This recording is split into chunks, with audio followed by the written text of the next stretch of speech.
Arte Fácil!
Olá, amiguinhos e amiguinhas! Como vocês estão? Espero que muito bem! Hoje iremos desenhar as duas mãos e iremos pintá-las com cores diferentes! A primeira coisa que fizemos foi desenhar as mãos. E agora, começaremos a colorir. Cor amarela, onde você está? Eu pintei o dedo mindinho de amarelo. Agora é a vez do anelar da mão esquerda com a cor vermelha. Cor vermelha, onde você está? Cor verde, onde você está? E com a cor verde, pintamos o dedo médio da mão esquerda. Cor roxa, onde você está? Agora é a sua vez no dedo indicador da mão esquerda. E agora, para terminar, com a mão esquerda, o dedo polegar com a cor azul. Cor azul, onde você está?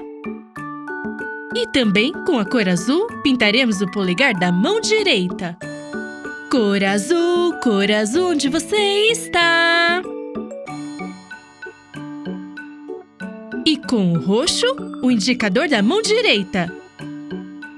Cor roxa, onde você está? Com a cor verde, pintaremos o dedo médio da mão direita. Cor verde, onde você está? E com a cor vermelha, o dedo anelar de qual mão? Da mão direita. Cor vermelha, onde você está? E agora, para finalizar, o dedo mindinho da mão direita. Cor amarela, onde você está? E foi assim, amigos, que desenhamos e colorimos as duas mãos. Até mais!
Para ver mais, se inscreva no canal Arte Fácil!